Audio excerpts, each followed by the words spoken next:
Aristote avait beau être un grand philosophe, il n'en était pas moins en prise avec la société de son époque. Il a même été le premier dans toute l'histoire de l'humanité à établir la liste de tous les médaillés olympiques. Imaginez Aristote accoudé au comptoir d'un café avec son pote Platon. « Tu me donnes une année au hasard et je te dis qui a gagné le saut à la perche ?» Les Grecs de l'Antiquité se posaient les mêmes questions que nous, sauf que nous arrêtons très tôt de nous les poser. Jusqu'à l'âge de 5 ans, tout nous intéresse. Maman, papa, pourquoi un chat ça ne parle pas? La lune, elle pèse combien? Qui c'est qui a inventé le fromage? Ce qui a le don d'énerver l'adulte moderne, qui se braque immédiatement. Il me pompe l'air ce gosse avec toutes ces questions, je vais le mettre à l'école, ça le calmera. Les Grecs, eux, avaient plus de suite dans les idées. Nous allons essayer de voir en quoi la pensée d'Aristote a eu une influence non seulement sur son époque, l'une des plus fécondes de toute l'histoire de l'humanité, mais également sur toutes celles qui ont suivi, y compris la nôtre. La première question qu'on peut se poser, c'est pourquoi y avait-il une telle concentration de philosophes chez les Grecs de l'Antiquité? Manifestement, la mode était alors au type très malin qui cherchait en permanence à tout expliquer. Et puis pour une raison inconnue, à un moment de leur histoire, les Grecs ont décidé de laisser tomber la philo pour devenir coiffeurs. Il y eut peut-être une période de transition où les deux professions se sont mêlées. Votre coiffeur vous disait « Alors comme ça aujourd'hui vous ne travaillez pas, vous avez de la chance, vous savez, parce que si vous étiez une âme, vous iriez au boulot tous les jours, car l'âme ne connaît pas de repos. » Ce qui s'est passé, c'est que vers 700 avant Jésus-Christ, une nouvelle génération de petits paysans, portés par l'amélioration des rendements des terres agricoles, s'est mise à contester le pouvoir détenu par les grands propriétaires terriens. La tension a monté entre les deux groupes, l'aristocratie ayant tendance à considérer les petits agriculteurs comme des vaches à lait. Ces derniers sont devenus de plus en plus contestataires, estimant avoir désormais leur mot à dire dans la manière dont étaient gérées les cités. L'histoire de ce conflit et des solutions adoptées pour le résoudre est en fait au cœur de l'œuvre d'Aristote. Dans la politique des Athéniens, il analyse la constitution rédigée pour Athènes par un certain Solon, l'un des tout premiers textes de ce genre, qui plus est écrit en vers. Une constitution qui met notamment en avant le principe suivant. Vous, dont les coffres sont pleins et débordent, mettez un frein à votre soif de gain. Quel homme politique actuel serait assez inspiré par son propre programme pour en faire un poème? Chez les travaillistes britanniques, certains essaient, c'est vrai. Vous, dont les coffres débordent et sont pleins, achetez un hôpital, c'est bien. Le système proposé par Solon a très certainement donné naissance à la première démocratie. 30 000 personnes avaient le droit non seulement de voter, mais également d'assister aux réunions de l'Assemblée et de prendre la parole. Je signale quand même, avant d'aller plus loin, que cette merveilleuse civilisation reposait aussi sur la pratique de l'esclavage. Nous y reviendrons. La première mesure de la jeune démocratie a été d'annuler la dette contractée par les petits paysans auprès de l'aristocratie. Puis, 6 000 jurés ont été désignés par tirage au sort. Les jurés, comme les membres de l'Assemblée, étaient payés, ce qui permettait à tous les citoyens, même les plus pauvres, de se présenter. C'est dans cette Athènes démocratique que va naître une nouvelle ère de la philosophie, préfigurant une nouvelle page de l'histoire de l'humanité. Tout au long de l'ascension de cette cité-État, il s'est trouvé des gens pour s'interroger sur le mouvement des planètes, sur la mécanique des corps et sur ce qui devait être la vie idéale. Ils avaient tout le loisir de penser à ces questions fondamentales grâce aux richesses produites par le système de l'esclavage. C'était par exemple le cas de Pythagore, vénérable penseur natif de l'île de Samos, dont les partisans ne plaisantaient pas avec la morale. Ne laissez pas les hirondelles s'installer sous votre toit. Ne ramassez pas ce qui est tombé. N'entamez pas une miche entière. Ne mangez jamais de haricots. Les mathématiciens comme Pythagore ne juraient que par les maths, car pour eux les nombres représentaient la perfection. Un peu comme dans la blague du prof qui demande combien font 2 fois 2. L'élève répond 4, et le prof lui dit « Très bien ». Comment ça, très bien, répond l'élève, vous voulez dire parfait?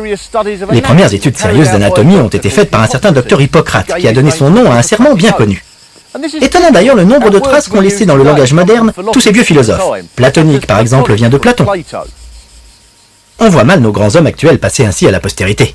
Il y a peu de chances que dans 2000 ans, on dise de quelqu'un qui bafouille qu'il a des tendances prescottiques, en l'honneur du vice-premier ministre britannique John Prescott. Vers 470 avant Jésus-Christ, 90 ans avant la naissance d'Aristote, Athènes contrôlait un empire qui s'étendait sur toute la Grèce et une partie de l'Italie et de la Turquie actuelle. Les Athéniens devaient à l'époque se sentir aussi forts que les Anglais sous le règne de la reine Victoria. Convaincus de leur toute-puissance, les philosophes grecs se sentaient en mesure de percer les secrets de l'univers. Socrate et ses confrères étaient considérés comme des vedettes par leurs contemporains, comme en témoigne un épisode rapporté par Platon. Socrate réfléchissait un jour à une question qu'il ne parvenait pas à résoudre. Il s'arrêta, perdu dans ses pensées, et resta figé debout au même endroit de l'aube jusqu'à midi. La rumeur commença à courir que Socrate était là en train de penser depuis des heures. Le soir, les gens se rassemblèrent autour de lui, apportant leur couchage afin de le regarder penser. Il resta là jusqu'au lendemain matin, fit une prière au soleil, puis s'en alla. Mais la belle assurance d'Athènes va être ébranlée par sa défaite face aux Spartiates. La démocratie est maintenue, mais le sentiment d'invincibilité des Athéniens a disparu. C'est dans ce contexte que naît le petit Aristote en 384 avant Jésus-Christ dans la ville macédonienne de Stagyre. La démocratie continue de susciter l'enthousiasme des foules, mais les certitudes des années précédentes commencent à être remises en question. Nous ne savons pas grand-chose de la vie privée d'Aristote. Tout cela remonte quand même à près de 2400 ans. Nous savons qu'il était probablement marié, ce qui ne nous dit rien de ses goûts sexuels. Quelles étaient ses passions, ses plats préférés? Nous n'en savons rien. Cela peut paraître bizarre, d'autant plus que les péplums hollywoodiens ne sont jamais avares de détails sur la vie intime des héros antiques.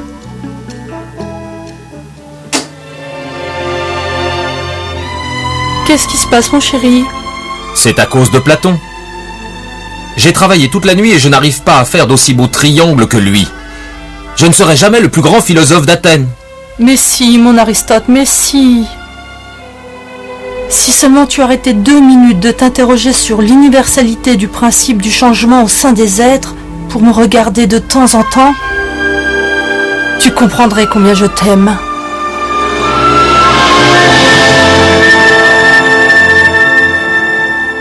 Ce que nous savons de façon à peu près certaine, c'est que le père d'Aristote s'appelait Nicomaque et qu'il était le médecin personnel du roi Amyntas III de Macédoine. Une famille aisée donc. Nicomaque est mort alors qu'Aristote était encore petit. À 17 ans, son tuteur l'envoie faire ses études à Athènes, dans une école qui vient d'ouvrir baptisée l'Académie, et que dirige le plus célèbre disciple de Socrate, Platon. Malheureusement pour Platon, on ne sait pas du tout quelle tête il avait. On le représente donc habituellement tel qu'on imagine les philosophes grecs, vieux et chauve avec une longue barbe hirsute. Avec une tête pareille, on verrait plutôt le grand génie assis sur un banc public en train de délirer. La perception est une forme de réalité qu'on ne comprendra jamais. Elle m'a quitté, la salope. En plus, si ça se trouve, elle a peut-être jamais existé.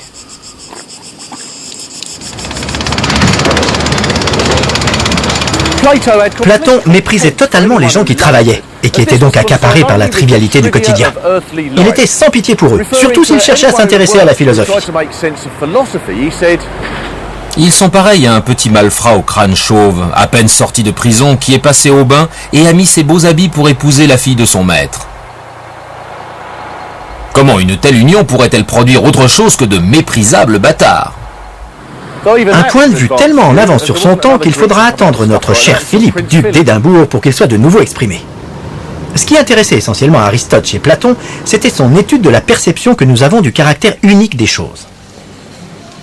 Platon estimait par exemple que la notion de lit nous permettait de reconnaître un lit, quel qu'il soit, même si celui-ci était complètement différent de ceux que nous avions vus auparavant.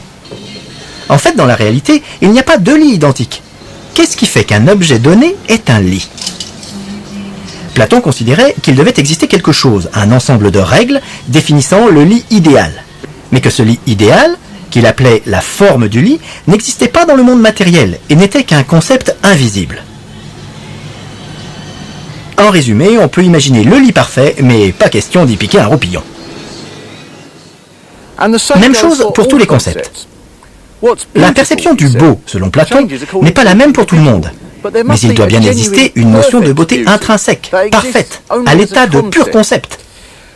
Platon estime que le monde que nous voyons n'est qu'une copie imparfaite d'un monde conceptuel, qui n'est accessible qu'à ceux qui sont prêts à consacrer leur vie à la contemplation et à la philosophie. Pendant 10 ans, Aristote a été considéré comme l'élève le plus brillant de Platon. Mais peut-être y a-t-il eu de l'eau dans le gaz entre les deux hommes. Car à la mort du maître en 347 avant Jésus-Christ, Aristote voit le poste de directeur de l'Académie lui passer sous le nez.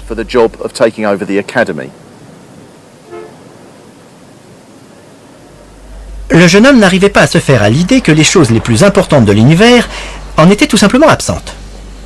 Pour lui, rien ne pouvait exister uniquement sous forme de concept, sans support concret. Il ne pouvait pas y avoir de beauté, par exemple, sans objet réel susceptible de la matérialiser. Un beau lit, un beau chat, une belle fleur, d'accord, mais la beauté tout court, non. En total désaccord avec son maître, Aristote prend donc une décision. Adieu Platon et ses formes qui ne mènent à rien. C'est du vent, c'est creux, c'est la. Ayant ainsi décidé de s'intéresser aux choses telles qu'elles existent vraiment, Aristote est contraint de quitter Athènes. Beaucoup de bruit pour pas grand-chose, me direz-vous. C'est effectivement ce que diraient les gens de la génération de mes parents. Si Platon leur avait demandé pourquoi ils considéraient tel objet comme un lit, ils auraient répondu « parce que c'en est un ». Et si vous leur aviez demandé où étaient les pyramides, ils vous auraient dit « là où vous les avez mises ». Aristote ayant rejeté le principe selon lequel la mécanique de l'univers échapperait à notre compréhension, il va maintenant chercher à expliquer le fonctionnement de tout ce qui l'entoure. Il va passer plusieurs années en Asie mineure, étudiant et classifiant quelques 500 espèces animales, analysant les différents systèmes de gouvernement, élaborant des théories sur le mouvement des planètes et dressant la liste de tous les champions olympiques. La cité où il s'est installé est malheureusement prise par les Perses et Aristote est de nouveau obligé de déménager. Il aurait peut-être pu continuer à enseigner sous la domination des Perses, mais il a visiblement préféré donner sa démission. Ils ont dû lui coller un inspecteur d'académie à demeure au fond de sa classe, vendre à des promoteurs les terrains de sport sur lesquels s'entraînaient les athlètes olympiques et instituer 1 heure d'esclavage obligatoire pour tous les agrégés. Et après, on s'étonne de ne plus trouver de prof. Aristote, lui, obtient sa mutation à Mytilène, où il aura notamment comme élève un certain Le Grand, Alexandre. De retour à Athènes, il y fonde sa propre école, le lycée, à l'endroit où nous nous trouvons. Il fait manifestement concurrence à l'académie voisine. Mais vous savez comment sont les parents, quand il en va de l'avenir de leurs enfants. Oui, c'est vrai, le lycée est un peu plus loin, derrière le Parthénon, mais l'établissement a une excellente réputation, et les profs sont extra. Et tous les matins, ils y emmènent leurs gamins sur des chevaux énormes qui prennent toute la route. Aristote faisait cours en marchant, emmenant tous ses élèves à sa suite, aussi bien à l'intérieur qu'à l'extérieur du lycée, ce qui devait créer une belle pagaille dans le quartier. Il donnait généralement 2 conférences par jour. La première, la plus approfondie, était destinée à ses disciples. Le soir, il présentait une version allégée, à l'intention du grand public, rompant ainsi avec l'idée platonicienne selon laquelle le commun des mortels était un être méprisable voué à l'ignorance la plus crasse. Pour démontrer qu'on ne pouvait pas nécessairement connaître la nature d'une chose en se lançant uniquement guidé par ses sens, Aristote fit une petite expérience. Il prit 2 récipients, l'un contenant un liquide blanc, l'autre un liquide noir. Puis il versa goutte à goutte un peu de liquide noir dans le liquide blanc, sans que cela change la couleur de ce dernier, du moins au début. Jusqu'à un certain stade, le liquide blanc gardait donc son aspect initial, alors que sa nature même avait changé. Il en conclut que toute matière était perpétuellement en évolution. D'où retour à la question fondamentale. Qu'est-ce qui fait qu'une chose est une chose et pas autre chose ?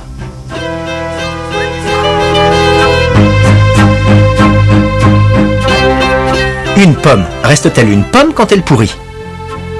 Quand exactement une organisation cesse-t-elle d'être ce qu'elle était ?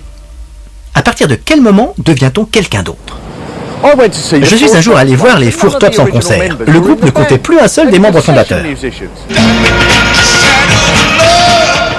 Ai-je vraiment vu les Four Tops ce jour-là ? Je n'en sais rien. Pour Aristote, toute chose est dotée d'une essence, d'un principe immanent d'organisation, qui est immuable et qui détermine son existence du début à la fin. Un être humain peut changer d'aspect ou de corpulence, mais il conserve toujours en lui quelque chose d'essentiel. Prenons un exemple au hasard, Noel Edmonds, animateur de radio, puis de télévision, chouchou des médias et électron libre de la politique britannique, il reste ce qu'il a toujours été, un sinistre bouffon.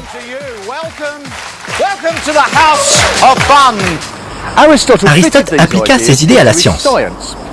En s'émancipant du principe selon lequel toute chose n'était que le reflet d'un dessein divin, il se mit à analyser le monde matériel, cherchant à mettre en évidence l'essence de chaque chose. Il établit pour commencer que toute matière était composée de 4 éléments. Le feu et l'air, qui avaient tendance par leur nature même à monter vers le ciel, et la terre et l'eau, qui avaient vocation à aller vers le bas.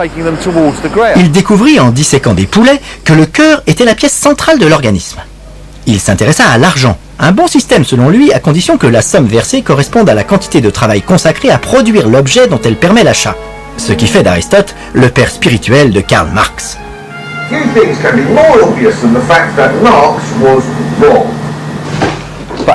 Les théories scientifiques d'Aristote n'ont pu être élaborées que parce qu'il refusait de croire que certains domaines n'étaient pas accessibles à la compréhension humaine. Il n'a donc pas hésité à étendre son étude au-delà du champ de la nature pour s'intéresser à ce qu'il appelait l'éthique. Il a notamment cherché à montrer que l'homme pouvait être vertueux, prudent et magnanime. Notons cependant que la traduction du grec peut parfois prêter à confusion. C'est le cas dans un chapitre qu'il consacre à ce que l'on appelle aujourd'hui les comportements antisociaux. Il emploie pour les décrire le terme d'incontinence, expliquant par exemple « L'incontinent fait le mal parce qu'il en a envie ». Une grande partie de son œuvre sur l'éthique traite de l'amitié. Le comportement idéal doit être dicté par une quête du bien souverain. Dans chaque situation, explique Aristote, l'être est confronté à 3 dispositions, 2 mauvaises, une bonne. Toute vertu est pour lui la moyenne entre 2 vices, et il cite de nombreux exemples à l'appui. Ainsi, en matière de conversation, entre les 2 excès, bouffonnerie d'un côté, ennui mortel de l'autre, la verve spirituelle représente la bonne mesure. La trinité aristotélicienne n'a parfois rien d'original. Dans le cas de l'ambition, par exemple, où le grand philosophe distingue le trop ambitieux, le pas assez ambitieux et l'ambitieux juste comme il faut. Facile, me direz-vous. C'est comme la purée. Elle peut être trop chaude, trop froide ou à la bonne température. N'empêche que ce genre d'approche a permis à Aristote d'écrire le premier manuel de savoir-vivre de l'histoire de l'humanité. Involontairement, l'un des corollaires de la pensée éthique d'Aristote est que tel ou tel comportement est plus ou moins acceptable selon le rang qu'on occupe dans la société. Aristote condamne ainsi la décadence des riches, qu'il juge licencieux et déclare « Il n'est pas aisé pour un humaniste d'être riche, car il ne se soucie guère d'accumuler ou de conserver son argent. » Aristote semble avoir bien cerné la nature des riches, comme le montre cet exemple qu'il cite dans l'un de ses ouvrages. Denis l'Ancien fit venir un harpiste lui promettant de le payer à l'aune de la qualité de sa prestation. Mais le lendemain matin, lorsque le harpiste vint réclamer son dû, le tyran lui répondit qu'il l'avait déjà rétribué par le plaisir qu'il avait éprouvé en pensant à tout l'argent qu'il pensait avoir gagné. Aristote dénonce la décadence des riches, mais il n'est guère plus tendre avec la façon de vivre des pauvres. Il dit ainsi des travailleurs manuels : Ils mènent une existence méprisable, et il n'y a jamais de place pour l'excellence dans ce qu'entreprennent ces gens-là. Pire, au hasard de ses belles pensées philosophiques, il n'hésite pas à déclarer « Un homme ne peut guère être heureux s'il est laid. » On voit donc bien que toutes les idées du philosophe s'organisent autour d'un grand principe, à savoir que toute chose et tout être possède une essence qui lui est propre et qui conditionne son évolution. On peut très bien étudier l'univers, les étoiles, les comportements humains, les animaux ou l'équipe vainqueur du 4 x 100 mètres, mais pas les modifier, dans la mesure où les êtres et les choses jouent inéluctablement le rôle auquel la nature les a destinés. Et pour Aristote, dans la société athénienne, les citoyens naturellement les plus louables sont les petits paysans et les gens de conditions modestes. L'accent mis par le philosophe sur la nécessité d'opter pour la modération entre 2 comportements extrêmes traduit bien, je crois, l'idée qu'il se faisait de l'homme idéal, comme appartenant aux couches moyennes, peu enclines selon lui aux excès. C'est la raison pour laquelle il s'était fait à Athènes l'apôtre de la modération.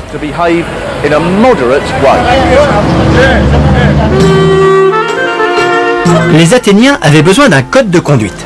Ils avaient bien des tribunaux, mais pas de droit écrit. Notre pauvre harpiste n'avait aucun moyen d'attaquer en justice Denis l'Ancien. Et vous n'aviez aucune chance de rencontrer dans les rues de la cité un avocat vous demandant « Excusez-moi, avez-vous récemment été victime d'un accident ?» L'éthique d'Aristote constituait une tentative visant à doter d'un code moral et légal une société idéalement tempérée. Les idées du philosophe sont clairement exprimées dans ce qui n'était à l'origine qu'une note au sein de son œuvre générale, mais a fini par constituer son plus célèbre traité de politique. Il s'intéresse pour commencer à l'esclavage. Le terme utilisé pour désigner un esclave dans la Grèce antique signifiait littéralement « instrument doué de la parole ». Un esclave n'avait pas le droit de respirer sans autorisation.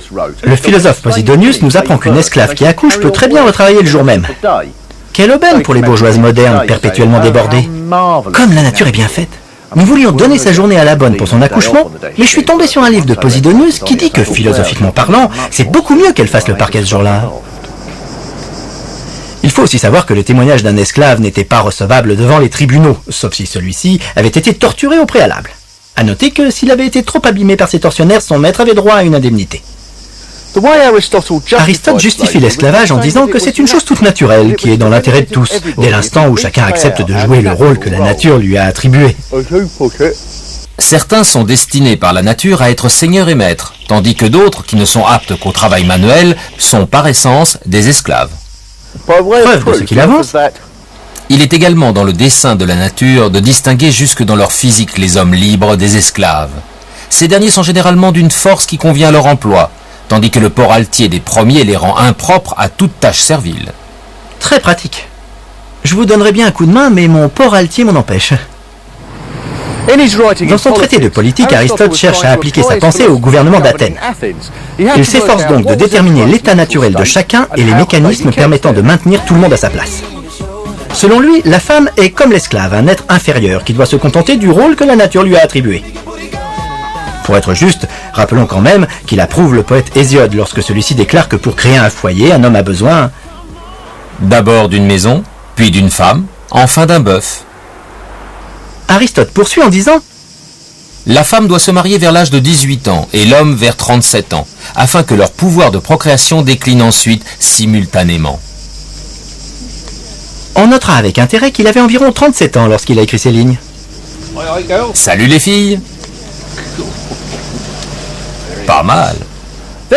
Aristote estimait en outre que les bébés devaient être conçus en hiver, les vents du Nord fortifiant ainsi leur organisme. On imagine les fiers à bras de l'époque. Moi, mon pote, j'ai été conçu en pleine tempête de neige. Mais en politique comme en éthique, s'il ne voit rien à redire à l'esclavage et au statut inférieur de la femme, il n'a pas de mot assez dur pour les riches. Certains pensent que le but unique de leur existence est d'accroître leur fortune sans limite. Ils transforment toute qualité et tout talent en un moyen de s'enrichir, ne cherchant qu'à vivre et non à vivre bien. Il convient donc d'avoir toujours à l'œil le groupe social le plus prospère du moment et de ne laisser personne trop s'élever au-dessus des masses. Les pauvres sont totalement inaptes au pouvoir, car ils sont jaloux des riches et ne peuvent donc pas gouverner équitablement. Mais les riches n'en sont pas plus capables, car ils cherchent surtout à préserver leur fortune.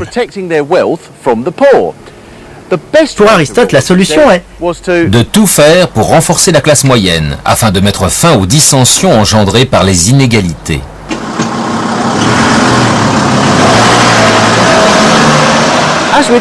Comme pour l'éthique, il faut bien se rendre compte qu'il ne s'agit pas là d'une classe moyenne au sens où nous l'entendons aujourd'hui. N'allez pas imaginer des bobos athéniens branchés d'écho, omnubilés par les travaux en cours dans leur appartement. Horreur! Il y a de la poussière partout, on a viré les colonnes et les statues. Certaines des idées d'Aristote peuvent nous sembler bizarres, mais ce qui est extraordinaire, c'est que d'autres n'aient rien perdu de leur pertinence. Quand on pense qu'elles ont été formulées il y a 2400 ans, à une époque où les gens croyaient aux oracles, ces organismes qui vous permettaient de demander conseil aux dieux par l'intermédiaire d'une prêtresse spécialisée, qui vous transmettait la réponse à charge pour vous de la décrypter. Aristote vivait dans une société dominée dans tous ses aspects par le monde spirituel. Les aliments, le statut social, la biologie, l'astronomie étaient autant de domaines que l'on croyait régis par des décrets divins. Ce qui est extraordinaire, c'est que sa théorie de l'univers a fait autorité jusqu'au XVIe siècle de notre ère, et son travail de classification des espèces jusqu'au XVIIIe siècle. Quant à sa connaissance des noms des champions olympiques, elle est restée inégalée jusqu'au XXe siècle. Jamie Bosch. Yes, the flamboyant. La pensée d'Aristote a également été conditionnée par le fait qu'Athènes devait toujours être prête à la guerre. Une exigence qui influence sa réflexion sur tous les sujets, même la musique. L'apprentissage de la musique ne doit pas se faire au détriment du corps, rendant celui-ci impropre à l'exercice militaire. Il met notamment en garde contre la flûte. Il est une autre raison de proscrire la flûte, car il s'agit d'un instrument qui exprime non pas la force morale, mais un certain état orgiaque. Et il y en a vraiment qui cachent bien leur jeu. Après des années de déclin, Athènes finit par tomber entre les mains des Macédoniens. Mais à la mort d'Alexandre le Grand, on va assister à une réaction anti-macédonienne du genre « Ouais, ils nous envahissent. En philo, c'est eux qui prennent tout le boulot. » Aristote est accusé d'impiété, comme l'avait été avant lui Socrate, pour qui l'affaire s'était mal terminée. Il décide donc de quitter une nouvelle fois Athènes.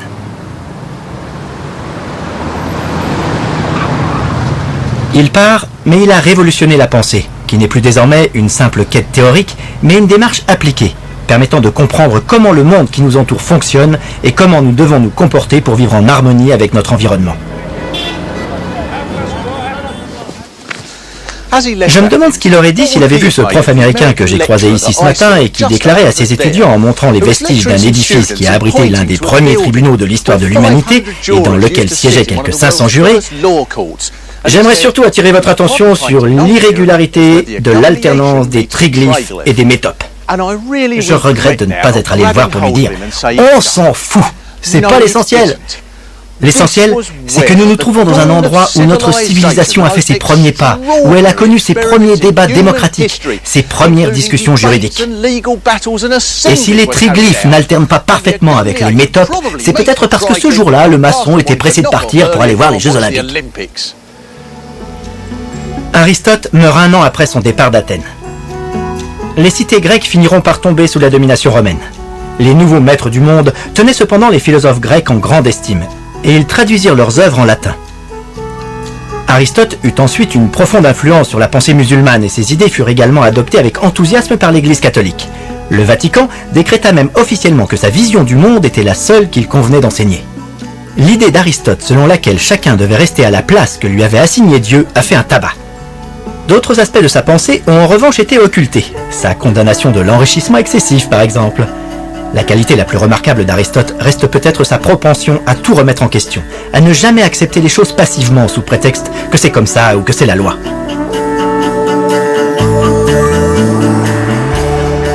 Et comme Aristote considérait que tous les éléments de l'univers étaient liés entre eux, s'interroger sur une chose l'amenait à s'interroger sur tout un ensemble de choses.